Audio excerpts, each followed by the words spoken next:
Hello everyone, welcome to IQ tab. So let's start with the newspaper analysis for 17th of February. तो सबसे पहले हम देखते हैं कि आज हमें कौन कौन से न्यूज़ को डिस्कस करना है। First of all will talk about some tribunals. Tribunals के अंदर जो अपॉइंटमेंट है वो काफी ज्यादा लेट हो रही है, मतलब काफी ज्यादा वैकेंसी वहां पर इंक्रीज हो रही है। इस चीज के अगेंस्ट सुप्रीम कोर्ट ने काफी सारी फटकार लगाई है सेंट्रल गवर्नमेंट को। तो एक्जैक्टली क्या इशू है इसके बारे में हम सबसे पहले समझेंगे।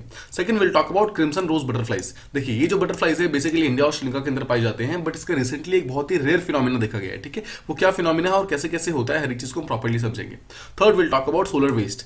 और रिसेंटली एक रिपोर्ट आया है जिसके अंदर ये बोला गया है कि जो इंडिया है, इंडिया एज अ कंट्री के पास सोलर वेस्ट को हैंडल करने की जो कैपेसिटी है वो बहुत ही रिड्यूस हो गई है, मतलब बहुत ही कम है। तो इस चीज को हम कैसे इंक्रीज कर सकते हैं इसके बारे में हमें सोचना होगा। And finally will talk about कि जो एनवायरमेंटल डिफरेंट पॉलिसीज वगैरह आई है उसके अंदर इक्विटी जो है, मतलब जो बेसिकली इक्विटी है वो काफी इंक्रीज हो गया है। इसका मतलब क्या है, रिच और पुअर दोनों ही साथ में मिलकर एनवायरमेंट को कंजर्व करने की कोशिश कर रहे हैं। तो इसके बारे में जितना ही मैटर है उसको हम प्रॉपर्ली समझेंगे। Let's move on to the first topic that we have to talk about. It is about tribunal appointments, जो कि सुप्रीम कोर्ट ने रिसेंटली सेंट्रल गवर्नमेंट से कुछ क्वेश्चंस पूछे हैं।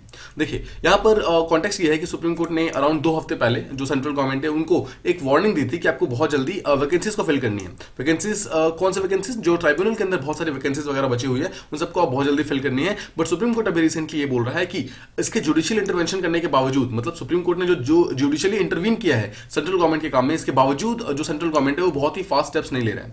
ठीक है, यहाँ पर मतलब स्टेप्स ये बोला जा रहा है बेसिकली कि सेंट्रल गवर्नमेंट बहुत ही अच्छे तरीके से काम नहीं कर रहा है और बार बार इस चीज को डिले कर रहा है। अभी रिसेंटली जो NCLT का जो ट्राइब्यूनल है, यानी कि नेशनल जो कंपनी लॉ ट्राइब्यूनल है, इसके अंदर भी अभी रिसेंटली वैकेंसीज को भरना था, बट सेंट्रल गवर्नमेंट इसको पूरी तरीके से फिल नहीं कर रहा है और बार बार सुप्रीम कोर्ट से टाइम मांग रहा है, बार बार एक्सटेंशन का टाइम मांग रहा है। पॉइंट इज कि उन्हें टाइम से इस वैकेंसीज को फिल कर देना चाहिए। देखिए अगर ये ट्राइब्यूनल्स फिल नहीं होंगे तो ऑब्वियसली जो ट्राइब्यूनल्स का मेन काम है वो काम कैसे कंप्लीट होगा, राइट। देखिए ट्राइब्यूनल्स क्या होते हैं, काम क्या है, उसको हम थोड़ी देर में समझेंगे। बट आप समझिए फिलहाल की ट्राइब्यूनल के अंदर बहुत सारी वैकेंसीज है और उस वैकेंसीज को सेंट्रल गवर्नमेंट फिल नहीं कर रही है।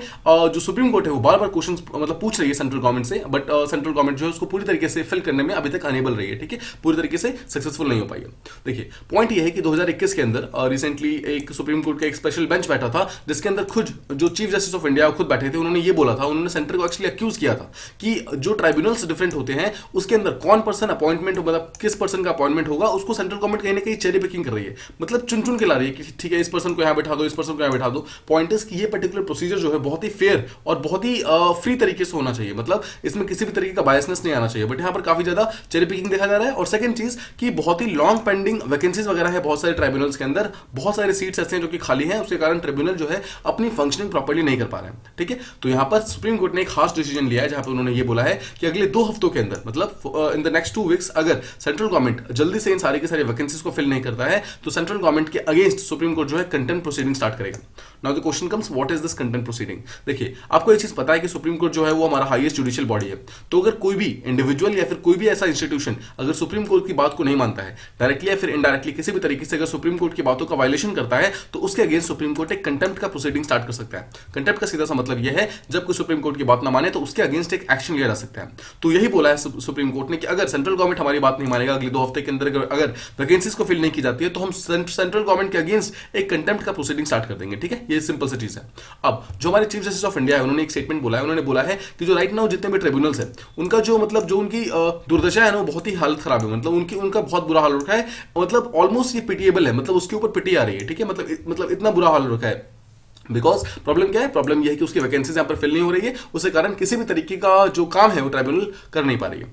देखिए यहां तक ये भी बोला गया है कि बहुत सारे ट्राइब्यूनल्स ऐसे हैं जहां पर कितने ही महीनों से जितने भी एक केस जो है वो एडजर्न होता जा रहा है। एडजर्न का मतलब है वो केसेस यहां पे बार बार डेफर हो रहे हैं, मतलब उसका डेट आगे बढ़ रहा है, बिकॉज उन ट्राइब्यूनल्स के अंदर कोई मैन पावर ही नहीं है। मैन पावर मतलब सिंपली कोई एक्सपर्ट्स नहीं है, कोई मतलब हाईकोर्ट के जजेस वगैरह प्रेजेंट नहीं है। उसके कारण क्या हो रहा है, ट्राइब्यूनल को फंक्शन करने के लिए कोई पर्सन यहाँ के अंदर प्रेजेंट ही नहीं है, उसके कारण प्रॉब्लम हो रही है। अब बहुत जगहों पर ऐसा भी देखा गया, एक प्रॉब्लम देखी गई है कि जो लिटिगेंट्स होते हैं, मतलब जो केस फाइल करते हैं, उनको एक स्टेट से दूसरी स्टेट ट्रैवल करना पड़ रहा है ताकि वो जिस स्टेट के अंदर जहां पर भी कोई ट्राइब्यूनल वगैरह प्रेजेंट है वहां पर जाकर अपने केस की हियरिंग कर सके। एक छोटा सा एग्जांपल समझिए, जस्ट सपोज कि पंजाब है, पंजाब के अंदर अगर एक पर्टिकुलर पर्सन ने किसी ट्राइब्यूनल के अंदर कोई केस फाइल कर रखा है, ठीक है, बट अगर जस्ट सपोज कि पंजाब की एक पर्टिकुलर जगह पर कि मतलब जहां पर उसने केस फाइल कर रखा है वहां पे कोई ट्राइब्यूनल के अंदर कोई मतलब किसी को यहां पर अपॉइंट नहीं किया गया, मतलब यहां पर वैकेंसी खाली है, तो इस पर्टिकुलर पर्सन का केस कौन सुनेगा, राइट। इसलिए इस पर्टिकुलर पर्सन को पंजाब से हरियाणा भेजा जाता है। ठीक है, अब हरियाणा के अंदर जो ट्राइब्यूनल को जो भी हेड होगा वो इस पर्टिकुलर केस को सुनेंगे। तो आप समझ रहे हैं, एक पर्टिकुलर जो पर्सन है मतलब देखिए ट्राइब्यूनल्स बना ही इसलिए गए थे ताकि एक पर्सन को दूर दूर तक ट्रैवल ना करना पड़े, बट यहाँ पर ट्राइब्यूनल की वैकेंसी के कारण अगेन इस पर्सन को यहाँ पर ट्रैवल करना पड़ रहा है और उसके कारण उसका टाइम, मनी, हर थिंग का वेस्टेज हो रहा है। ठीक है, इन सब चीजों को रोकने के लिए सुप्रीम कोर्ट ने ये डिसीजन लिया है, बोला है 2 हफ्तों के अंदर आपको सारे के सारे जितने भी ट्राइब्यूनल्स है उन सबको जल्दी से जल्दी फिल करना होगा। ये तो हो गया मेन कॉन्टेक्स्ट, ये हो गया मेन न्यूज। अब हम समझते हैं हल्का सा बैकग्राउंड के एक्जैक्टली ट्राइब्यूनल्स होते क्या है। देखिए ट्राइब्यूनल जो होता है एक टाइप का क्वासी जुडिशियल इंस्टीट्यूशन होता है। First of all the question comes कि what is a quasi judicial institution. देखिए जुडिशियल आपको पता है, जुडिशियल सिंपल वर्ड्स में क्या होता है, जुडिशियल कोई भी ऐसा इंस्टीट्यूशन जो कि एक डिसीजन ले सकता है या फिर एक पर्टिकुलर डिसीजन के अगेंस्ट अपील कर सकता है, सिंपल वर्ड्स में। ठीक है, उसे कहते हैं judicial institution. The point is कि क्वासी जुडिशियल का मतलब होता है कि कोई भी ऐसी बॉडी जिसके पास जुडिशरी जैसे फंक्शंस हो। देखिए ट्रिब्यूनल्स जो होता है वो प्योर जुडिशरी नहीं होते हैं। Tribunals they are not equal to courts. First of all आपको ये ध्यान रखना है, जो ट्राइब्यूनल्स होते हैं they are not equal to court, but tribunals are similar to courts. उसके कुछ फंक्शन जो होते हैं वो बिल्कुल कोर्ट की तरह होते हैं, that is why they are called as quasi judicial institutions. First of all, ठीक है। सेकंड चीज, इसका मेन काम क्या होता है, इसका काम होता है बहुत सारे डिफरेंट एडमिनिस्ट्रेटिव मैटर्स, बहुत सारे टैक्स रिलेटेड मैटर्स, इन सब के बीच में अगर कोई भी डिस्प्यूट वगैरह आ रही है तो कोर्ट से पहले आप ट्राइब्यूनल जा सकते हैं और वहां पर उस प्रॉब्लम को सॉल्व करने की कोशिश कर सकते हैं। बहुत सारे डिफरेंट फंक्शंस है ट्राइब्यूनल्स के, जैसे कि किसी भी डिस्प्यूट्स को एजुडिकेट करना, प्रॉब्लम को सॉल्व करना। सेकंड चीज, किसी भी 2 कॉन्टेस्टिंग पार्टी के बीच में अगर किसी भी तरीके का कोई इशू आता है तो उसको यहाँ पर पूरी तरीके से सॉल्व करना। थर्ड चीज, किसी भी टाइप का कोई एडमिनिस्ट्रेटिव डिसीजन लेना। देखिए समझिए, एडमिनिस्ट्रेटिव डिसीजन लेना प्लस साथ में जुडिशियल डिसीजन लेना, that is called as quasi judicial body. मतलब वो एडमिनिस्ट्रेटिव डिसीजंस भी ले सकता है और साथ में जुडिशियल डिसीजंस भी ले सकता है। ठीक है, अगर कोई एक पर्टिकुलर डिसीजन ऑलरेडी लिया गया है उसको रिव्यू भी कर सकता है। मतलब ये सारी की सारी पावर ट्राइब्यूनल्स के पास होती है। ठीक है, आपको ये चीज हमेशा समझनी है। तो क्वेश्चन कम्स कि ट्राइब्यूनल्स को हमने बनाया क्यों। हमारे पास तो ऑलरेडी बहुत सारी सुप्रीम कोर्ट, मतलब हमारे पास एक सुप्रीम कोर्ट है, हमारे पास मल्टीपल हाई कोर्ट्स है, हमारे पास लोकल कोर्ट्स है, हमारे पास सबऑर्डिनेट कोर्ट्स है, तो हमें फिर क्या जरूरत पड़ गई इन ट्राइब्यूनल्स को बनाने की। देखिए जितने भी कोर्ट्स वगैरह है ना उसके अंदर पेंडेंसी बहुत ज्यादा बढ़ गई है, मतलब नंबर ऑफ केसेस बहुत ज्यादा बढ़ गए हैं। इसी पेंडेंसी को ध्यान में रखते हुए हमने इस पर्टिकुलर ट्राइब्यूनल को बनाया है, ताकि इस जो डिफरेंट जो कोर्ट्स वगैरह है उसके ऊपर जो प्रेशर यहाँ पर इंक्रीज हो रहा है, कोर्ट के प्रेशर को डिक्रीज करके कुछ केसेस को यहाँ पर आसपास में डेफर किया जा सके, मतलब आसपास में घुमाया जा सके, इसलिए हमने ट्राइब्यूनल को बनाया है। ठीक है, तो मेन काम क्या है इसका, कोर्ट्स की वर्कलोड को रिड्यूस करना, ये इसका मेन काम है ट्राइब्यूनल्स का। बट अगर आप अभी के फंक्शन देखें तो क्या हो रहा है, ट्राइब्यूनल्स यहाँ पर काम ही नहीं कर रही है ठीक से, बिकॉज ऑफ वैकेंसी। वहां पर कोई पर्सन ही, मतलब वहां पर कोई भी पर्सन अपॉइंटेड नहीं है, उसके कारण कोई पर्सन वहां पर काम करने के लिए नहीं है, इसलिए यहाँ पर जो मेन काम जिस चीज के लिए उसको बनाया गया वो काम तो यहाँ पर कर ही नहीं रही है। राइट, इसी चीज के अगेंस्ट यहाँ पर सुप्रीम कोर्ट ने एक्शन लेते हुए सुप्रीम कोर्ट मतलब हाई जो सेंट्रल गवर्नमेंट है उसको दो हफ्तों का अल्टीमेटम प्रोवाइड किया। ठीक है, आई होप आप ये चीज समझ गया। अब आपको एक चीज ध्यान रखना है, ट्राइब्यूनल जो होते हैं वो हमेशा एक टाइप के स्पेशलाइज्ड रूल के लिए बनाए जाते हैं। इसका मतलब क्या है, देखिए अगर आप बेसिकली कोर्ट की बात करेंगे, जैसे सुप्रीम कोर्ट हो गया, हाई कोर्ट हो गया, आप सुप्रीम कोर्ट हाई कोर्ट के अंदर आप किसी भी टाइप का मैटर लेके जा सकते हैं। ठीक है, कोई एनवायरमेंट से रिलेटेड, कोई डिस्प्यूट से रिलेटेड, कोई लैंड से रिलेटेड, कोई भी चीज लेके जा सकते हैं सुप्रीम कोर्ट हाई कोर्ट के अंदर। बट एक पर्टिकुलर ट्राइब्यूनल के अंदर आप वही मैटर लेके जा सकते हैं जिस टाइप का वो ट्राइब्यूनल ऑलरेडी प्रेजेंट है। मैं आपको एग्जांपल देता हूं। देखिए कुछ ट्राइब्यूनल्स यहाँ पे एनवायरमेंट के लिए बनाए जाते हैं, कुछ आर्म फोर्सेस के लिए, कुछ टैक्सेस के लिए, कुछ एडमिनिस्ट्रेशन के लिए। तो पॉइंट इज कि जो ट्राइब्यूनल यहाँ पे एनवायरमेंट के लिए बना हुआ है उसके अंदर आप सिर्फ एनवायरमेंट के मैटर्स को ही लेके जा सकते हैं। ठीक है, जो ट्राइब्यूनल यहाँ पर आर्म फोर्सेस के लिए बना हुआ है वहां पर आप सिर्फ उसी टाइप के मैटर्स लेके जा सकते हैं। जो ट्राइब्यूनल यहाँ पर टैक्सेस के लिए बना हुआ है वहां पर आप सिर्फ टैक्सेस के रिलेटेड ही मैटर्स लेके जा सकते हैं। आई होप आपको मेन डिफरेंस समझ आ गया कि ट्राइब्यूनल्स और कोर्ट्स में डिफरेंस क्या है। कोर्ट में आप किसी भी टाइप के जो प्रॉब्लम्स है, आपके डिस्प्यूट्स है, उन सबको आप सिंगल कोर्ट के अंदर लेके जा सकते हैं। बट ट्राइब्यूनल्स के अंदर ऐसा नहीं होता। ट्राइब्यूनल्स के अंदर जो स्पेसिफिक ट्राइब्यूनल है उसी टाइप के केसेस को आप लेके वहां पर जा सकते हैं। ठीक है, आई होप आप इस चीज को प्रॉपर्ली समझ गए। अब इसका मेन काम क्या था, जो ओवर बर्डन कोर्ट्स हैं उस चीज का बर्डन को रिड्यूस करना, बट कहीं ना कहीं इसने बर्डन को और ज्यादा इंक्रीज कर दिया। ठीक है, प्रॉब्लम को और ज्यादा इंक्रीज कर दिया। तो फर्स्ट ऑफ ऑल यहाँ पर एक बहुत ही इंपॉर्टेंट क्वेश्चन ये आता है कि ट्राइब्यूनल्स क्या हमारे कॉन्स्टिट्यूशन के अंदर मेंशन्ड है, और अगर मेंशन्ड है तो कहां मेंशन्ड है। सबसे पहले आपको ध्यान रखना है जो हमारा ओरिजिनल कॉन्स्टिट्यूशन बना था, दैट वाज ऑन 26 जनवरी 1950 1950 को जो हमारा कॉन्स्टिट्यूशन बना था, उस पर्टिकुलर चीज के अंदर ट्राइब्यूनल का कोई भी प्रोविजन प्रेजेंट नहीं था। ऑब्वियस सी बात है, उस टाइम हमारे पास सुप्रीम कोर्ट थे, हमारे पास हाई कोर्ट ऑलरेडी प्रेजेंट थे, इसलिए हमने ट्राइब्यूनल्स को नहीं बनाया था। बट 42nd अमेंडमेंट एक्ट 1976 के द्वारा हमने जो ट्राइब्यूनल का प्रोविजन था उस चीज को यहां पर अपने कॉन्स्टिट्यूशन के अंदर इंक्लूड किया। नाउ 323 का जो आर्टिकल है, मतलब आर्टिकल नंबर 323, उसके अंदर 2 एडिशनल आर्टिकल्स ऐड किए गए, 323A एंड 323B। अब जो 323A है वो एडमिनिस्ट्रेटिव ट्राइब्यूनल से डील करता है। ठीक है, कोई भी ऐसा ट्राइब्यूनल जो कि एडमिनिस्ट्रेशन से रिलेटेड हो, और 323B जो है वो सारे ट्राइब्यूनल जो कि एडमिनिस्ट्रेशन को छोड़ के बाकी सब जो है वो 323B के अंदर आते हैं। आपको ये चीज ध्यान रखना है। देखिए 323A जहां पर सबके सब एडमिनिस्ट्रेटिव, देखिए तो आप ए से याद कर सकते हैं सिंपल वर्ड्स में। ठीक है, तो जो ए वाला है वो सिर्फ और सिर्फ एडमिनिस्ट्रेटिव ट्राइब्यूनल्स के लिए काम आता है, और जो 323B है, बी के अंदर बाकी जितने भी है, तो बी से आप बाकी समझ सकते हैं। ठीक है, मतलब इस तरीके से आप याद कर सकते हैं। ऑलराइट, तो ए से एडमिनिस्ट्रेशन और बी से बाकी, तो जितने भी ट्राइब्यूनल्स है वो सबके सब 323B के अंदर आते हैं। देखिए एक तो हो गया फर्स्ट, यानी कि जब हमारे 42nd अमेंडमेंट एक्ट 1976 में आया था तो उसके थ्रू 323A और B को ऐड किया गया था। इसके अलावा हमारा आर्टिकल नंबर 262 ये इनडायरेक्टली एक कहीं ना कहीं एक ट्राइब्यूनल के बारे में बात करता है। देखिए ध्यान से देखिए, ये डायरेक्टली ट्राइब्यूनल के बारे में बात नहीं करता, ये इनडायरेक्टली है, बिकॉज आर्टिकल 262 जो है वो इंटरस्टेट रिवर्स के बारे में बात करता है। इंटरस्टेट रिवर भी तो एक टाइप का ट्राइब्यूनल से होते हैं ना, जहां पर ऑफ द कोर्ट मतलब कोर्ट के बाहर ही आप किसी पर्टिकुलर प्रॉब्लम को सॉल्व करने की कोशिश करते हैं, जहां पर दो डिफरेंट स्टेट्स के बीच में अगर कोई रिवर जारी होती है, उसके बीच का अगर कोई डिस्प्यूट होता है, उस चीज को आप सॉल्व करने की कोशिश करते हैं, जो आर्टिकल नंबर 262 के अंदर दिया हुआ है। ठीक है, तो ये हो गया आपका सिंपल सा फंडा। आई होप आपको जितना भी ट्राइब्यूनल से रिलेटेड चीजें थी वो सबके साथ प्रॉपर्ली समझ आ गई होंगी। Now let's move on to the next one. यहां हम बात करने वाले हैं एक टाइप के बटरफ्लाई के बारे में, ठीक है, जिसका नाम है क्रिम्सन रोज। इसके बारे में हम काफी जो कुछ इंटरेस्टिंग चीजें उसको समझने वाले हैं। देखिए सबसे पहले हम कॉन्टेक्स्ट समझते हैं। कॉन्टेक्स्ट ये है कि जो हमारा देखिए जैसे ये दिस इज इंडिया, ठीक है, this is Sri Lanka. Now India और श्रीलंका के बीच में जो ये वाला पार्ट है this is Tamil Nadu, right. Tamil Nadu का जो श्रीलंका के पास जो सबसे क्लोजेस्ट पार्ट है that particular part is called as Rameswaram. ठीक है, सिंपल वर्ड में आपको ध्यान रखना है, this entire part is called as Rameswaram. Now Rameswaram के बिल्कुल जो देखिए अगर आप रामेश्वरम को समझेंगे, दिस इज रामेश्वरम, और रामेश्वरम का बिल्कुल लास्ट जो आइलैंड है, लास्ट आइलैंड जो कि इंडिया का आइलैंड है, that island is called as Dhanushkodi. ठीक है, just remember this particular name, this is very important. तो धनुषकोडी आइलैंड जो है वो इंडिया का लास्ट आइलैंड है जो कि हमारे श्रीलंका के साइड में जाता है, और यही धनुषकोडी से हमारा एडम्स ब्रिज मतलब राम सेतु समझते हैं ना जिससे, तो यही एडम्स ब्रिज ही राम सेतु है एक्चुअली। ठीक है, तो जो धनुषकोडी है हमारा वो लास्ट फेज है, मतलब लास्ट प्लेस है जो कि श्रीलंका के पास है। तो अगर आप ध्यान से देखेंगे तो हमारा धनुषकोडी है और श्रीलंका का जो प्लेस है दैट इज कॉल्ड एज तलैमनार। ठीक है, तलैमनार और धनुषकोडी दोनों के बीच में यहाँ पर जो एडम्स ब्रिज यानी कि जो राम सेतु है वो होता है। अब देखिए समझिए, धनुषकोडी जो है रामेश्वरम के अंदर प्रेजेंट है, तो ये बेसिकली एक टाइप का बीच एरिया है। ना इस बीच एरिया के ऊपर काफी सारा वेजिटेशन भी प्रेजेंट है। ना इसी वेजिटेशन के अंदर बहुत सारे डिफरेंट फ्लावर्स भी प्रेजेंट है, और उन्हीं फ्लावर्स के ऊपर पहली बार यहाँ पर क्रिम्सन रोज बटरफ्लाइज देखे गए हैं।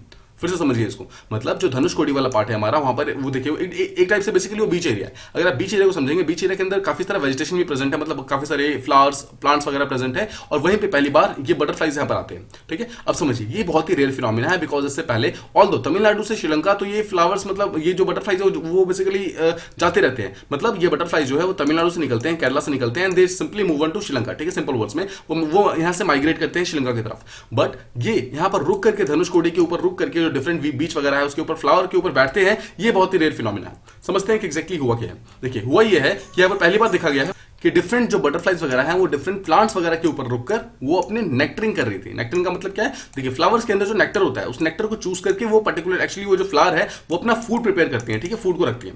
नाउ समझिए, वो इंडिया से निकलती है एक पर्टिकुलर बटरफ्लाई, वो श्रीलंका तक जाती है। श्रीलंका में जाने से पहले वो लास्ट उस आइलैंड के ऊपर जाती है, वहां पर जाकर डिफरेंट प्लांट्स के ऊपर बैठती है, वहां से नेक्टर को यूज करती है और नेक्टर को एज अ फूड अपने बॉडी के अंदर स्टोर कर लेती है।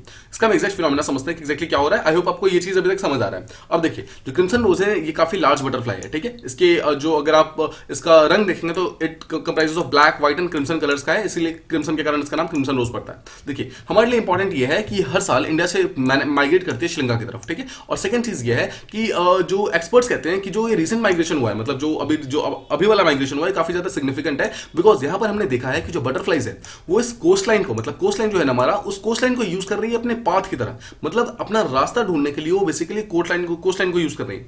समझिए बटरफ्लाइज को अभी तक देखिए हम बहुत ही इंटेलिजेंट क्रिएचर नहीं मानते थे, बट अगर आप देखेंगे तो बटरफ्लाइज ने अपना प्री डिटरमिन्ड पाथ बना रखा है। इसका मतलब है उन्होंने अपना रास्ता ऑलरेडी रेडी कर रखा है, उसी पर्टिकुलर रास्ते को लगातार फॉलो कर रहे हैं, अपनी जर्नी को फॉलो कर रहे हैं। इसका मतलब क्या है, they are actually a very very intelligent creature, because उनको एक्जैक्टली पता है कहां जाना है कहां नहीं जाना है। इसके अलावा अब देखिए दे ऑल्सो नो कि अगर उनको इंडिया से निकल के श्रीलंका जाना है तो they need to cross a ocean, right. उनको पता है कि कोई ना कोई वाटर की बॉडी है जहां पर कोई भी प्लांट उन्हें नहीं मिलने वाला है, इसलिए they make small pit stops. Pit stops का मतलब होता है जैसे मान लीजिए कि आप अगर अपने कार से कहीं लॉन्ग ड्राइव पे निकलते हैं, जब लॉन्ग ड्राइव पे निकलते हैं तो यू नो कि आपको बीच बीच में पेट्रोल चाहिए होता है, तो the small stops that actually you make on the petrol pumps वगैरह, that thing is called as a pit stop. ठीक है, सिंपल वर्ड्स में। अब देखिए ये जो पिट स्टॉप होता है उसे कहते हैं बार बार बीच बीच में रुकना ताकि अपने फ्यूल को लेने के लिए। सिमिलरली बटरफ्लाइज ने यहाँ पर एक बहुत ही इंटेलिजेंस शो किया है, जहां पर उन्होंने देखा है कि वो बीच बीच में रुक रखे अपने पिट स्टॉप्स की तरह रुक रही थी और अपने फ्यूल को रेडी कर रही थी, मतलब अपने बॉडी के अंदर वो नेक्टर को यहाँ पर जमा कर रही थी, अपने फूड को जमा कर रही थी।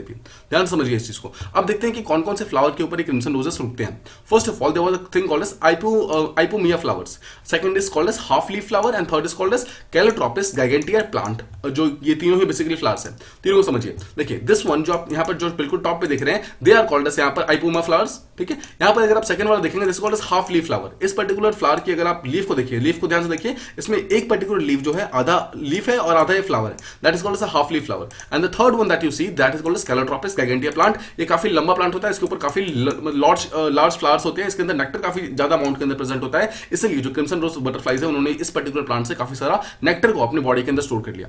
नाउ इसके अलावा ये देखा जाता है कि हर एक बटरफ्लाई ओनली 30 सेकंड्स के लिए यहाँ पर एक पर्टिकुलर प्लांट के ऊपर रुकता है। इसका सिग्निफिकेंस क्या है? इसका सिग्निफिकेंस ये है है कि एक पर्टिकुलर देखिए एक जगह तो देखा जाता है कि एक पर्टिकुलर बटरफ्लाई मान लीजिए कि एक पर्टिकुलर प्लेस से निकलती है, सेकंड जगह पे रुकती है, थर्ड जगह पे रुकती है और फाइनली अपने डेस्टिनेशन पे पहुंचती है। बट यहाँ पर ऐसा नहीं हुआ कि मतलब इस पर्टिकुलर एरिया पे रुकी नहीं है, मतलब बहुत ज्यादा लंबे टाइम तक नहीं रुकी है। दे सिंपली स्टॉप्ड, उन्होंने अपना फ्यूल लिया और वहां से निकल गई। मतलब समझ रहे हैं, they are very very intelligent creature, जिन्होंने मतलब अपने इंटेलिजेंस का शो किया यहाँ पर कि वो सिंपली निकली, वहां पर उन्होंने फ्यूल अपना लिया यानी कि नेक्टर को लिया और सिंपली वो निकल गई वहां से। मतलब दे एक्चुअली फ्लू टुवर्ड्स जहां पर वो जा रहे थे यानी कि श्रीलंका की तरफ जा रहे थे।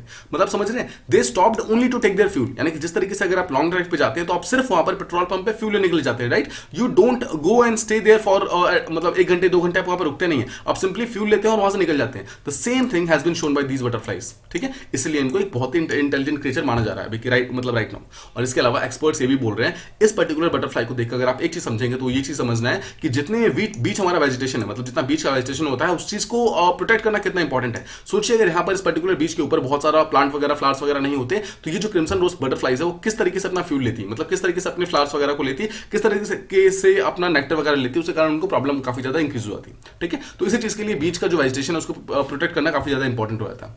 अब देखिए जो क्रिम्सन रोज बटरफ्लाइज है उन्हें बेसिकली स्वैलोटेल्स नाम की फैमिली से वो बिलोंग करती हैं, but this thing is not that important. Point is ये नॉर्मली हमेशा कोस्टल एरियाज में रहती हैं, मतलब कोस्टल एरियाज के आसपास जो इनलैंड वाला पार्ट है वहां पे रहती हैं और देखा जाता है कि वो बार बार सी को क्रॉस करती है, मतलब नॉर्मली वो सी को क्रॉस करती रहती है, मतलब इंडिया से श्रीलंका, श्रीलंका से इंडिया, नॉर्मली ये ट्रैवल करती रहती है। तो पॉइंट इज कि जब भी वो ट्रैवल करती है तो अब हमें समझ आ रहा है कि क्यों ये बार बार अपने प्लांट्स के मतलब डिफरेंट फ्लावर्स के ऊपर रुकती है, वहां से नेक्टर वगैरह लेती है, बिकॉज वहां पर पिट स्टॉप्स करती है, बेसिकली अपने सिर्फ फ्यूल की तरह अपने फूड वगैरह को जमा करती है, नेक्टर को जमा करती है और सिंपली वहां से निकल जाती है, ठीक है। इसके अलावा एक चीज अगर आप और देखेंगे तो उसकी इंटेलिजेंस का एक और चीज यहाँ पर शो हुआ है, वो ये हुआ है कि उन्होंने धनुष कोडी का प्लेस चुना है और धनुष कोडी के थ्रू ही मतलब वो बेसिकली फ्लाई कर रही है श्रीलंका की तरफ। देखिए वो देखिए दिस इज इंडिया, ठीक है, जैसे suppose this is India and this is Sri Lanka, मतलब श्रीलंका और इंडिया का जो कॉमन कोस्ट है वो काफी लंबे टाइम में मतलब काफी लंबा है। देखिए इस ये पूरे रीजन से अगर आप कहीं मतलब इस पूरे रीजन में से अगर आप कहीं से भी जाएंगे तो आप श्रीलंका पहुंच सकते हैं, बट द पॉइंट इज कि दे चोज द प्लेस जहां से वो सबसे क्लोजेस्ट पहुंच सकते हैं। इसका मतलब क्या, again they are showing their intelligence, right. उन्होंने सबसे छोटा रास्ता चुना है। देखिए जब भी आप एक पर्टिकुलर जगह पे जाते हैं you always try to choose the जो शॉर्टेस्ट रूट होता है, राइट, जिससे आप बेसिकली जल्दी पहुंच जाए। बट यहाँ पर सेम चीज यहाँ पर इन बटरफ्लाइज ने शो किया है, उन्होंने सबसे शॉर्टेस्ट रूट ढूंढा है। तो इसका मतलब समझ रहे हैं, they have actually grew, they have actually evolved और जो उनका इंटेलिजेंस है वो भी काफी अच्छी तरीके से इवॉल्व हो रहा है। एक चीज और आपको समझनी है, देखिए इंडिया से निकल के यहाँ पर श्रीलंका तक पहुंचते पहुंचते बहुत सारे ऐसे बटरफ्लाइज होते हैं जो कि मारे जाते हैं, जो कि जिनके बॉडी के अंदर फ्यूल ना होने के कारण, बेसिकली बॉडी के अंदर बेसिकली फूड ना होने के कारण वो सबके सब ओशन में गिर के मर जाते हैं, ठीक है। इसी चीज को बचाने के लिए वो यहाँ पर पिट स्टॉप्स करते हैं, अपने बॉडी के अंदर नेक्टर को स्टोर करते हैं और फिर वहां से निकल जाते हैं, ठीक है। अब देखिए this is not the only butterfly, obviously और भी बहुत सारे डिफरेंट बटरफ्लाइज हैं जो कि तमिलनाडु से निकलती है, श्रीलंका की तरफ जाती है और डिफरेंट डिफरेंट एरियाज की तरफ माइग्रेट करती रहती है। कभी कभी जो वेदर है उसके कारण करती है, कभी कभी क्लाइमेट के कारण करती है, कभी कभी फूड की अवेलेबिलिटी के कारण करती है, बट ये जो माइग्रेशन है ये बहुत ही कॉमन सी चीज है, ठीक है, ये कोई बहुत बड़ी चीज नहीं है ना। जैसा हमने मतलब हमारे पास ऐसा और भी एग्जांपल्स है कि टाइगर्स, क्रोज, ये सब ऐसे स्पीसीज है जो साउथ वेस्ट मानसून से मतलब जब भी साउथ वेस्ट मानसून इंडिया के अंदर आता है वहां से मूव करना स्टार्ट करते हैं, मतलब उन एरियाज के अंदर जहां पे साउथ वेस्ट मानसून आ रखा है वहां से मूव करना स्टार्ट करते हैं और वहां पर जाते हैं जहां पे नॉर्थ ईस्ट मानसून आ रखा है। बिकॉज देखिए ये बहुत ही सिंपल सा फिनोमिना है और जो ये वाला न्यूज एक्चुअली बताना चाह रहा है कि this butterfly, this is not the only butterfly जो कि क्लाइमेट के साथ या फिर फूड के कारण माइग्रेट करता है। बहुत सारे डिफरेंट एनिमल्स होते हैं जो लगातार माइग्रेट करते रहते हैं। Now we have the name of some butterfly species here. First name is common emigrant, second is called as common albatross and third is lime butterfly. इन तीनों के नेम आपको ध्यान रखने हैं। You can be directly asked कि common emigrant is a species of which particular species, मतलब किस चीज की स्पीसीज है। सिमिलरली कॉमन एल्बाट्रॉस किसी की स्पीसीज है, आपको ध्यान रखना है ये बटरफ्लाई की स्पीसीज है। Now these are the two things that you should remember also कि आयुसीन स्टेटस क्या है इस पर्टिकुलर जो बटरफ्लाई जो क्रिम्सन रोज है उसका जो आयुसीन सेटा है दैट इज लीस्ट कंसर्न। वो उसका मतलब क्या है, काफी ज्यादा अमाउंट के अंदर प्रेजेंट है, इसको बारे में भी घबराने की हमें जरूरत नहीं है। एंड सेकंड चीज कि जो हमारा वाइल्ड लाइफ प्रोटेक्शन एक्ट 1972 है उसके अंदर हम शेड्यूल 1 के अंदर है, मतलब इसको काफी ज्यादा प्रोटेक्शन प्रोवाइड की गई है। ये था हमारा ये पर्टिकुलर आर्टिकल। आई होप आपको ये चीज प्रॉपर्ली समझ आ गया होगा। Let's move on to the next one. यहां हम बात करने वाले हैं कुछ सोलर वेस्ट को हैंडल करने का जो हमारा कैपेसिटी है इंडिया का, उसके बारे में बात करने वाले हैं।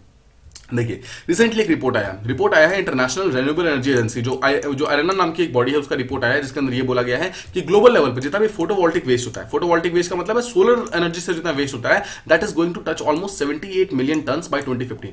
मतलब 2050 आते आते हम लोग ऑलमोस्ट 78 मिलियन टन्स का वेस्ट प्रोड्यूस कर चुके होंगे, जिसके अंदर India is going to be one of the top 5 generators. Simple words में मतलब इंडिया बहुत ज्यादा वेस्ट यहां पर जनरेट करने वाला है, बिकॉज इंडिया का जो यहां पर ग्रोथ का जो पोटेंशियल है जो अचीव करना चाह रहा है वो काफी ज्यादा है यहां पर। राइट नाउ इंडिया जो है सोलर वेस्ट को इलेक्ट्रॉनिक वेस्ट का पार्ट मानता है और सोलर वेस्ट को इंडिया एक अलग से किसी भी टाइप के वेस्ट की कैटेगरी के अंदर नहीं डालता है, ठीक है। This is also thing that you should remember कि solar waste is a part of electronic waste right now in India, ठीक है। इसके ऊपर कोई अलग से कोई भी और लॉज वगैरह नहीं बनाए गए।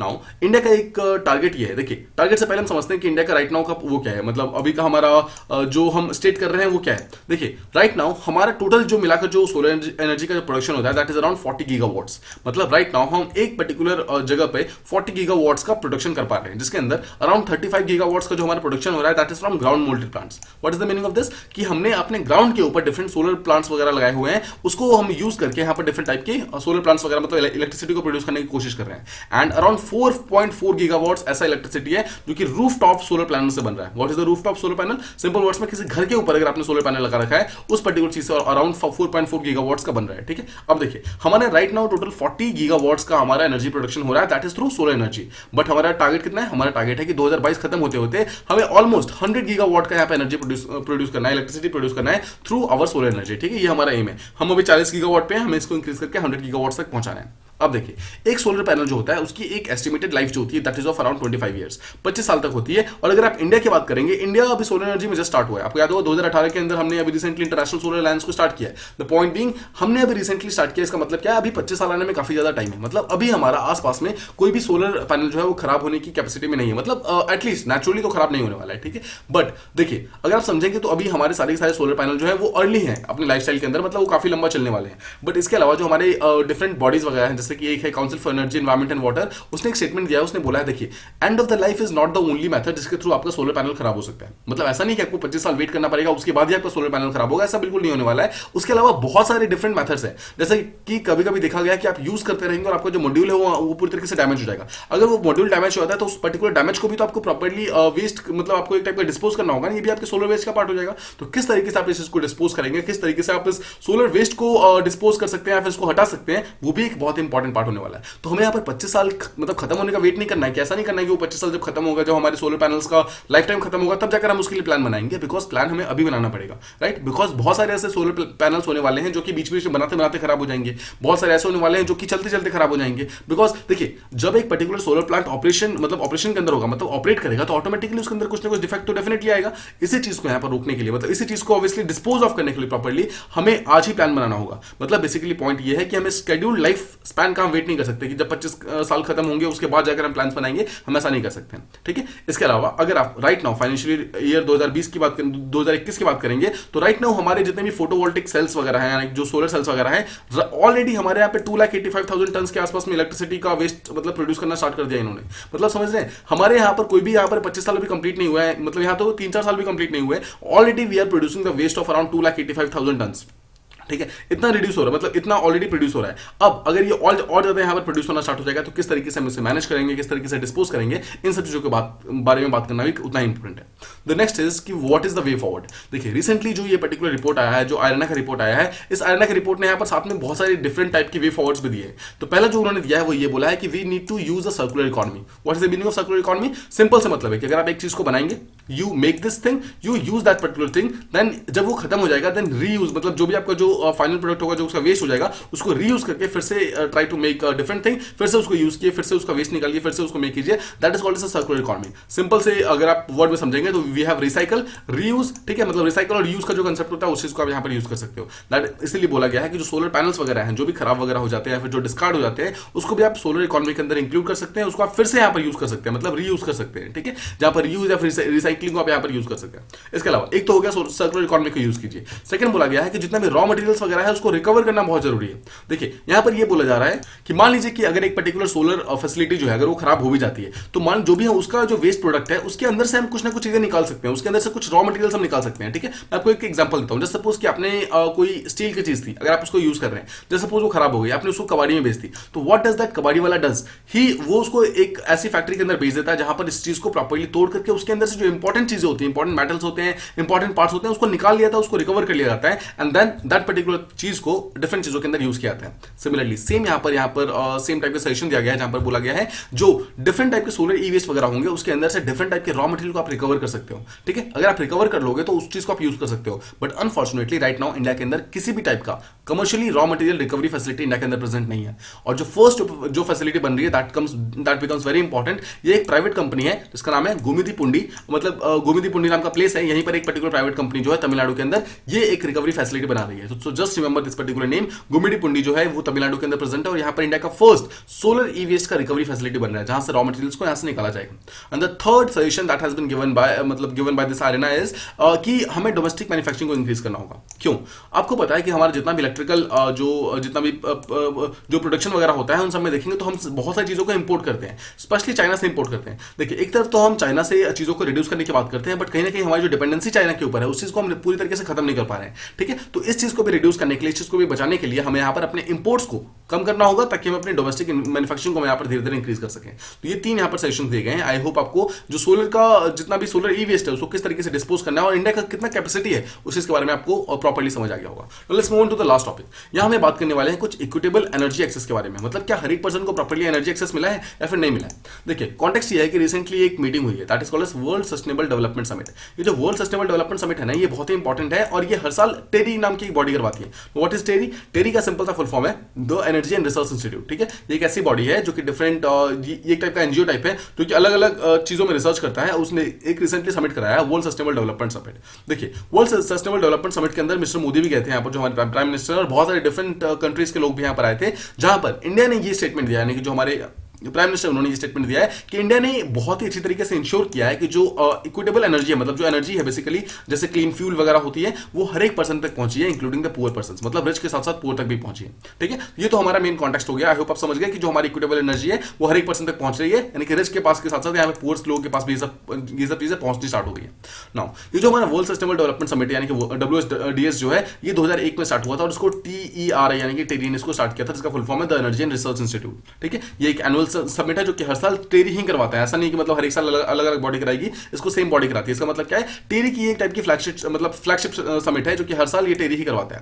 अब जो ये वर्ल्ड सस्टेनेबल डेवलपमेंट समिट है, इसका पहले कुछ और नाम हुआ करता था, उसका नाम हुआ करता था दिल्ली सस्टेनेबल डेवलपमेंट समिट। इसको फिर नेम चेंज करके जब दिल्ली को हटाकर यहाँ पर वर्ल्ड डाल दिया गया और इसका नेम बना दिया गया वर्ल्ड सस्टेनेबल डेवलपमेंट समिट। यहाँ पर डिफरेंट कंट्री के लोग भी, मेंबर्स वगैरह भी अब इंडिया के अंदर आते हैं। ठीक है, मेन एम क्या है? मेन एम ये है कि ग्लोबल कम्युनिटी से, मतलब पूरे के पूरे ग्लोबल लेवल पे डिफरेंट कम्युनिटी से बहुत सारे लोगों को बुलाते हैं, बहुत सारे एक्सपर्ट्स वगैरह को बुलाते हैं, बहुत सारे थॉट लीडर्स को, head of the state, head of the government, scholars, corporates और बहुत सारे यूथ के ग्रुप्स होते हैं, स्टूडेंट्स वगैरह होते हैं, civil society, every single person को यहाँ बुलाया जाता है और जितने भी सस्टेनेबिलिटी से रिलेटेड जितने भी प्रॉब्लम्स वगैरह है उन सब चीजों को सॉल्व करने की कोशिश की जाती है ऑन अ सिंगल प्लेटफॉर्म। ठीक है, ये इसका मेन काम है वर्ल्ड सस्टेनेबल डेवलपमेंट समिट का। फिर से नाम समझिए, वर्ल्ड से लेवल का सस्टेनेबल का मतलब क्या होता है कि हमें चीजों को इस तरीके से यूज करना है कि हम आज भी यूज करें और जो हमारा फ्यूचर है वो लोग भी एक पर्टिकुलर रिसोर्स को प्रॉपर्ली यूज कर सके। ठीक है, तो वर्ल्ड सस्टेनेबल को मतलब सस्टेनेबिलिटी को हमें डेवलप करना है, उस चीज के लिए समिट बनाई जाती है। आई होप आप इस चीज को समझिए। नाउ एक इंपॉर्टेंट चीज जो आपसे पूछा जा सकता है प्रीलिम्स के अंदर या फिर किसी भी और एग्जामिनेशन के अंदर, that is the theme of this World Sustainable Development Summit, specially 2022 के लिए। The theme is towards a resilient planet. This is the thing that you have to remember. ठीक है, एक रेजिलिएंट प्लैनेट हमें बनाना है जहां पर we need to ensure a sustainable and equitable future. ठीक है, एक ऐसा फ्यूचर जो कि सस्टेनेबल भी हो और इक्विटेबल भी हो, ये हमारा मेन थीम है इस पर्टिकुलर साल का। इस चीज को हमें यहाँ पर इंश्योर करना है। नाउ द क्वेश्चन कम्स कि एग्जैक्टली हमने कौन कौन से इनिशिएटिव्स ऐसे लिए हुए हैं जिसके थ्रू हमारे डिफरेंट जो पुअर्स वगैरह है मतलब वहां तक हमने एनर्जी को इक्विटेबली पहुंचाया। नो, हमारे प्राइम मिनिस्टर जो मिस्टर मोदी है उन्होंने बहुत सारे डिफरेंट इनिशिएटिव का नाम बताया। जो 4 इनिशिएटिव उन्होंने बोले हैं, चारों को हम यहाँ पर डिस्कस करते हैं शॉर्ट में। देखिए, the first initiative is Ujjwala योजना। उज्ज्वला योजना के थ्रू आपको याद होगा कि बहुत सारे लोगों को गैस सिलेंडर वगैरह प्रोवाइड किया गया। ठीक है, गैस सिलेंडर और उसके थ्रू क्लीन कुकिंग फ्यूल वगैरह प्रोवाइड किया गया। तो जस्ट रिमेंबर कि उज्ज्वला योजना जहां पर आपको दिखेगा, just go to cooking fuel. ठीक है, गैस सिलेंडर वगैरह। Second is called as PM Kusum scheme. Now Kusum का फुल फॉर्म क्या है? देखिए, कुसुम जो है, कुसुम का मेन काम ये होता है यहाँ पर कि फार्मर्स वगैरह को यहाँ पर सोलर पैनल्स प्रोवाइड करने हैं। ठीक है, तो कुसुम का फुल फॉर्म क्या है यहाँ पर? देखिए, किसान ऊर्जा सुरक्षा उत्थान महाअभियान। सिंपल वर्ड्स में किसान को ऊर्जा सुरक्षा, ऊर्जा मीन सोलर। ठीक है, तो ऊर्जा सुरक्षा मतलब सोलर एनर्जी प्रोवाइड किया जाता है, उसके थ्रू उत्थान महाअभियान, ये इसका फुल फॉर्म है। ठीक है, सिंपल वर्ड्स में। तो आई होप आप इसका मेन मतलब समझ गए कि फार्मर्स वगैरह को सोलर पैनल को लगाने के लिए काफी सारे सोलर पैनल प्रोवाइड किया जाएगा और काफी कम अमाउंट में प्रोवाइड किया जाएगा। सेकंड चीज, इस सोलर एनर्जी के थ्रू जितना भी वो लोग इलेक्ट्रिसिटी को प्रोड्यूस करेंगे, पहली बात तो उस इलेक्ट्रिसिटी को यूज करके डायरेक्टली वो डिफरेंट चीजों में यूज कर सकते हैं, अपने इरिगेशन वगैरह में, अपने घर के लिए यूज कर सकते हैं। और सेकंड चीज, जितना भी उनके पास एक्स्ट्रा इलेक्ट्रिसिटी प्रोड्यूस होगा उन सब चीजों को वो बेच भी सकते हैं। So this is very important, जहां पर उनके फार्मर्स के इनकम को भी इंक्रीज कर सकते हैं। Third thing is called S LED bulb का जो डिस्ट्रीब्यूशन स्कीम है। एलईडी के थ्रू कौन सा स्कीम है? उजाला स्कीम। देखिए दिस इज उजाला। उजाला के थ्रू क्या हो रहा था, हम लोग गैस सिलेंडर दे रहे थे। उजाला स्कीम के थ्रू क्या हो रहा है, हम बहुत सारे एलईडी बल्ब वगैरह डिस्ट्रीब्यूट कर रहे हैं बहुत सारे लोगों के अंदर, जिसके थ्रू क्या हुआ, काफी सारा इलेक्ट्रिसिटी मतलब यहाँ पर सेव हुआ है। इससे पहले हम कौन सी इलेक्ट्रिसिटी मतलब कौन से डिफरेंट जो बल्ब था उसको यूज करते थे, आपने नॉर्मल वाला बल्ब देखा होगा, मतलब इस टाइप के बल्ब जो होते थे, उस पर्टिकुलर बल्ब को हमने हटा करके यहाँ पर एलईडी बल्ब वगैरह बेचे हैं, ठीक है, मतलब प्रोवाइड किए हैं लोगों को। तो एलईडी बल्ब जो है काफी ज्यादा इलेक्ट्रिसिटी को बचाता है, ठीक है, तो ये भी मतलब लोगों के बिल वगैरह हो गए जो काफी रिड्यूस हो गया। And fourth is called as National Hydrogen Mission, जो कि हमारे प्राइम मिनिस्टर मोदी ने इस पर काफी एम्फेसिस किया। उन्होंने बोला है कि हमने नेशनल हाइड्रोजन मिशन के थ्रू काफी सारा ग्रीन हाइड्रोजन को टैप करने की कोशिश की है।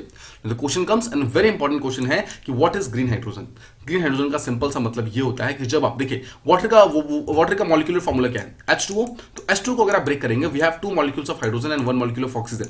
सो if we directly break this particular water का जो मॉलिक्यूल होता है इसको 3 पार्ट में डिवाइड करते हैं, तो we will get 1 molecule of hydrogen, 1 molecule of hydrogen and 1 molecule of oxygen. तो इस ऑक्सीजन को हम सिंपली यहाँ पर रिलीज कर सकते हैं इन द एनवायरमेंट, या फिर इसको कैप्चर करके हम डिफरेंट चीजों में यूज कर सकते हैं। And from 1 molecule of water we actually get 2 molecule of hydrogen, right. This इसी हाइड्रोजन को जो वाटर से यहाँ पर निकाला जाता है, वाटर से जो यहाँ पर मतलब बाहर निकाल जो स्प्लिट किया जाता है, that thing is called as green hydrogen.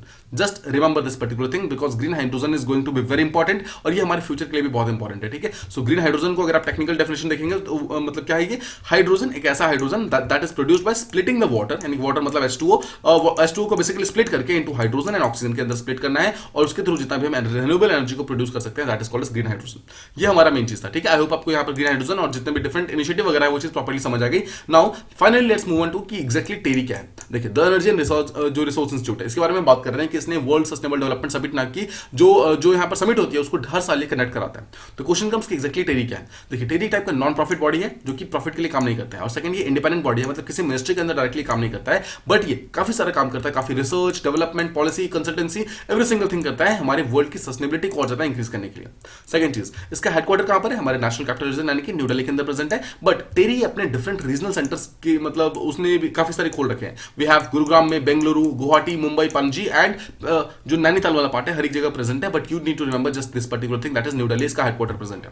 Third चीज देखिए, टेरी का मेन काम यह है कि बहुत सारे डिफरेंट सेक्टर्स के अंदर ये इनोवेटिव सॉल्यूशन प्रोवाइड करता है, स्पेशली एनर्जी के सेक्टर के अंदर, एनवायरमेंट के अंदर, जो सस्टेनेबल डेवलपमेंट वगैरह है, इन सबको प्रमोट करने के लिए। देखिए आप नाम से समझेंगे तो एनर्जी एंड रिसोर्स को प्रमोट करने का एक टाइप का इंस्टीट्यूट है ये, तो इस चीज के अंदर भी काफी ज्यादा काम करते हैं। एंड फाइनली अगर आप इसके मेन जो फोकस सेक्टर्स हैं अगर आप उसको समझेंगे, सबसे पहला काम तो ये है कि डिफरेंट जो रिसोर्सेज वगैरह है उसको बहुत ही एफिशिएंटली किस तरीके से हम यूज कर सकते हैं, ये इसका काम है, ये मतलब ये चीज को मालूम करना। Just suppose we have 1 kg of coal, मतलब मान लीजिए 1 kg of coal है, अगर हम कोल को गलत तरीके से यूज करते हैं तो उसका काफी सारा, पहली बात तो कोल वेस्ट होगा, और सेकंड चीज कोल का मतलब अगर गलत तरीके से आप यूज करते हैं तो उस कोल का यहाँ पर कहीं ना कहीं जो CO2 है वो बन जाएगा, मतलब वो हमारे एनवायरमेंट को काफी ज्यादा नुकसान पहुंचा सकता है। But if you efficiently use this particular carbon या फिर इस पर्टिकुलर कोल को अगर आप एफिशिएंटली यूज करते हैं तो अमाउंट ऑफ CO2 जितना रिलीज हो रहा है उस चीज को आप डिक्रीज भी कर सकते हैं। तो पहली बात तो यही चीज सिखाता है कि एक्जैक्टली हम कैसे कितनी एफिशिएंटली यूज कर सकते हैं किसी पर्टिकुलर रिसोर्स को। सेकंड चीज, कोई भी सस्टेनेबल है, मतलब कोई भी सस्टेनेबल चीज है, उस सस्टेनेबल इनपुट्स को मतलब किसी भी चीज की सस्टेनेबिलिटी को इंक्रीज करने के लिए हम कौन कौन से स्टेप्स ले सकते हैं, इन सब चीजों का अवेयरनेस फैलाना भी टेरी का काम है। एग्जाम्पल अगेन, जैसे फिर से कोल का एग्जाम्पल लीजिए, कोल को मान लीजिए आपको बहुत ही सस्टेनेबली यूज करना है, इस तरीके से यूज करना है कि आप आज खुद भी यूज कर पाए और जो आपकी फ्यूचर जनरेशन है वो भी इसको यूज कर पाए। तो उस चीज के लिए आप किस तरीके से कौन कौन से स्टेप वगैरह ले सकते हैं, हर एक चीज को हम प्रमोट करने का काम भी यहाँ पे जो टेरी है वो करता है। एंड थर्ड चीज कि हमारे एनवायरमेंट और क्लाइमेट के ऊपर किसी भी चीज का अगर कोई नेगेटिव इंपैक्ट पड़ता है तो उस चीज को रिड्यूस करना वो भी इस चीज के लिए उतना ही इंपॉर्टेंट है। मतलब तीनों ही काम जो है यहाँ पे टेरी करता है। तो अगर आप ओवरऑल देखेंगे तो ओवरऑल इसका अगर आप एक सिंगल वर्ड में जो आप इसे समराइज कर सकते हैं, that can be called as sustainability, मतलब सस्टेनेबिलिटी को प्रमोट करना ये टेरी का मेन काम है। तो ये थे हमारे चारों आर्टिकल्स। आई होप आपको ये चीज प्रॉपर्ली समझ आ गया होगा। Let's move on to the revision part. यहाँ पर आपको इन क्वेश्चंस के आंसर्स ट्राई करने हैं। The first question is the tribunals were added to the constitution through which amendment act. Second question is what is the IUCN status of crimson rose butterflies? Third question is कि जो crimson rose butterflies है they are the largest butterfly in the world. True या फिर false? The fourth is what is the total installed present capacity of solar energy in India? ठीक है, total कितना है? The next question is कि what is the main aim of kusum योजना? And the final question is कि how is the green hydrogen made? ठीक है, ये कुछ क्वेश्चन क्वेश्चन है जिसे आपको ट्राई करना है, जो कल के क्वेश्चन थे उसे हम ट्राई कर लेते हैं, जो उसे हम डिस्कस कर लेते हैं। तो first question was that the term lynching has been mentioned in which part of the Indian constitution. देखिए the term lynching has been mentioned nowhere. सबसे पहली चीज तो ये है कि हमारे कॉन्स्टिट्यूशन के अंदर, हमारे आईपीसी के अंदर कहीं पर भी मेंशन नहीं है, और लिंचिंग वर्ड को यहाँ पर मर्डर के अंदर यहाँ पर डायरेक्टली इक्वेट किया जाता है। मतलब कोई पर्सन अगर लिंचिंग के अंदर पकड़ा जाता है तो उसको मर्डर के थ्रू इक्वेट किया जाता है। मतलब लिंचिंग नाम का कोई भी चीज हमारे कॉन्स्टिट्यूशन या फिर हमारे आईपीसी के अंदर डायरेक्टली मेंशन नहीं है। सेकंड क्वेश्चन, जो मॉब लिंचिंग है, it directly violets which fundamental rights of a person. आपको याद होगा राइट टू इक्वालिटी, ठीक है, मतलब आर्टिकल 14, 15 और 21 यानी कि जो राइट टू लाइफ है, इन सब चीजों को डायरेक्टली वायलेट करता है। Next question is the term Phensedyl recently seen in news is related to what. Now देखिए ये क्वेश्चन जो है exactly phrased just like UPSC बिल्कुल सेम इस तरीके क्वेश्चन पूछता है। एनी ऐसा टर्म, कोई भी ऐसा टर्म जिसके नाम से आपको पता ना चल रहा हो कि वो चीज क्या है, that can be directly asked in UPSC. Obviously वो चीज काफी रेलेवेंट होना चाहिए, काफी चीज इंपॉर्टेंट होना चाहिए, but again Phensedyl is very relevant and very important. तो फेंसिडिल जो है वो एक टाइप का कफ सिरप है, ठीक है, just remember this particular thing, जिसको यहाँ पर अल्कोहल के सब्स्टिट्यूट के रूप में बांग्लादेश के अंदर यूज किया जा रहा है। Next question is which country follows negative secularism. आपको याद हो कल हमने बात की थी। देखिए majority of you have written the answer as France. France तो मैंने आपको बताया था, that is okay, but Turkey भी आपको ध्यान रखना है। Turkey was also mentioned in the slides. आपको ध्यान रखना है Turkey and France, this both country ऐसे हैं जो कि नेगेटिव सेकुलरिज्म को फॉलो करते हैं। Question comes what is this negative secularism. Simple words में नेगेटिव सेकुलरिज्म का मतलब है जिस कंट्री के अंदर आप किसी भी टाइप के धर्म को शो नहीं कर सकते हैं, मतलब किसी भी धर्म को यहाँ पर अलाउ किया जाता है, that is called as negative secularism, ठीक है। नेक्स्ट क्वेश्चन इज एक ट्रू फॉल्स के फॉर्म में है। द क्वेश्चन वाज कि ban on wearing hijab can be accepted legally in a country with positive secularism. क्या कोई भी ऐसा कंट्री जहां पर पॉजिटिव सेकुलरिज्म फॉलो होता है, जैसे इंडिया मान लीजिए, क्या इंडिया के अंदर अगर आप हिजाब को पहनना बैन कर देंगे तो क्या वो लीगली एक्सेप्ट होगा? जी नहीं, बिल्कुल भी नहीं होगा, बिकॉज पॉजिटिव सेकुलरिज्म के अंदर एक कंसेप्ट आता है कि हर एक रिलीजन को हमें इक्वली ट्रीट करना है। तो we can not and we should not actually treat a particular religion जहां पर हम उस चीज को डाउन करना स्टार्ट करते हैं, ठीक है। तो ये स्टेटमेंट गलत हो जाता है, बिकॉज पॉजिटिव सेकुलरिज्म वाली कंट्री के अंदर इस चीज को एक्सेप्ट नहीं किया सकता कि किसी पर्सन को हिजाब पहनने से रोक दिया जाए। The last question is which scheme is being used to make digital maps of India. You must remember the scheme का नाम है स्वामित्व स्कीम, ठीक है, जो मिनिस्ट्री ऑफ पंचायती राज के अंदर डायरेक्टली काम करता है। ये थे हमारे सारे क्वेश्चंस और ये थे हमारे सारे टॉपिक्स। आई होप आपको सारी चीजें प्रॉपर्ली समझ आ गई होंगी। If you like the video please do like, share and subscribe, and thank you so much for listening.